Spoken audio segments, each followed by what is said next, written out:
Paul Rudd is one of those actors who is impossible not to like. He is an effortlessly charming and hilarious performer who has shown a lot of different sides of himself in a variety of films over the years. He makes any movie better with his presence and has been in some of the biggest movies in recent memory. He's been in the business for quite some time now and made a great career for himself as a comedian, writer, producer and actor with numerous film and television credits under his belt. Here are 10 things you probably didn't know about Paul Rudd.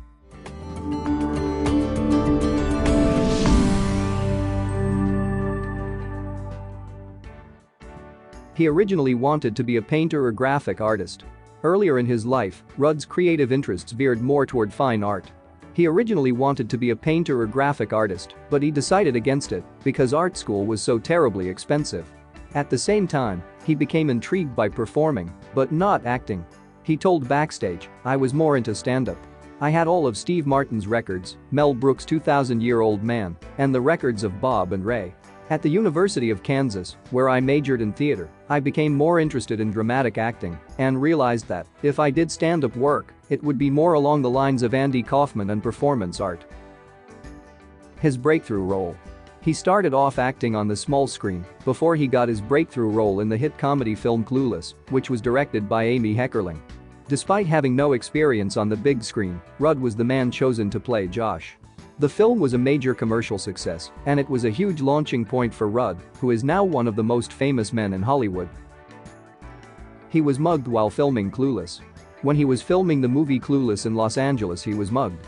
He was returning to his car after having dinner with a friend at Jerry's Deli in the Valley when out of nowhere a man grabbed him and asked for his money. Rudd told GQ in an interview that the man said to him, "This is a real gun. Watch out, because I'll fucking kill you."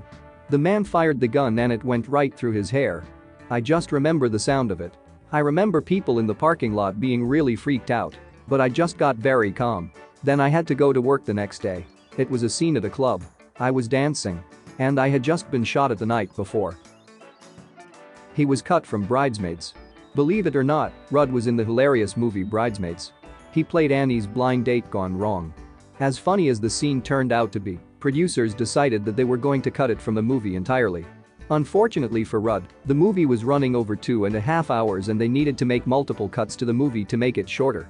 As a result, they decided that Annie didn't need another man to further complicate things in her life, and they cut him out.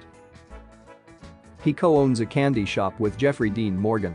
Paul Rudd has been in countless films, so it's surprising that he has any time to run a sweet shop. Rudd, along with The Walking Dead star Jeffrey Dean Morgan, owns Samuel's Sweet Shop, located in the town of Rhinebeck in New York. This vintage candy store sells cakes, coffee, and even candy for just a quarter. Both actors purchased a sweet shop after the owner passed away in 2014, saving the store from potentially shutting down for good. Fans can spot Rudd serving patrons a cup of coffee now and then. He pulled the same prank on Conan O'Brien for decades. Starting in 2004, nearly every time Rudd has appeared on one of Conan O'Brien's late-night talk shows, he's pranked the host with a clip from the 1988 ET knockoff Mac and Me. He showed the very same clip of Eric, played by Jade Caligari, in a wheelchair going over a cliff into a lake with Mac looking on. In his final Conan appearance, Rudd revealed that the Mac and Me clip wasn't always the clip that he planned on using. Instead, Rudd said that he almost used a clip from the 1999 film Baby Geniuses. He once jumped out of a moving car. In an interview promoting his film How Do You Know, the interviewer asked Rudd if he had any personal stories about blind dates that went horribly wrong. He said he had one that wasn't a blind date, but rather a double date. He was driving home with his friend and their dates, and the evening quickly became about making the women laugh. Rudd decided it would be funny to jump out of the car while driving and run alongside the car while continuing his conversation, but it went horribly wrong when he couldn't keep up with the car. It veered off the road and hit a tree. He said the joke definitely backfired because nobody laughed and they drove home in silence. He's a huge Royals fan. Rudd is famously a Kansas City Royals fan, having spent most of his childhood there. With Jason Sudeikis, he co-created the Big Slick Celebrity Weekend, an event that utilizes his reach and star power to raise money for Children's Mercy Hospital. He dislikes interviews. Many actors have to answer the same questions over and over when they are promoting a project that they are involved with, which is why Rudd is not into doing lots of interviews. He told The Independent, "I'll be honest with you, I never feel totally comfortable talking about myself in this kind of setting, and there's always some kind of filter. I've done it for so many years now that I wonder if my own narrative is even true anymore, or if I'm just going off of answers I've given in interviews. Like, is that really how it started? Is this really how I feel about things, or is that because I answered this question once and now it has become true?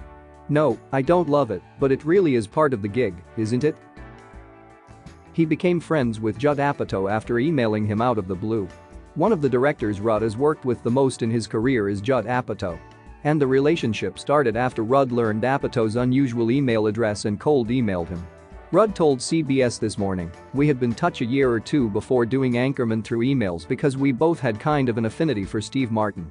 I was at a dinner once and said, I've thought a great fake name was Jern Blanston from a Steve Martin record. Somebody said, that explains Judd's email address. I emailed him when I got home. We kind of kept emailing each other for a year or so before we ever met.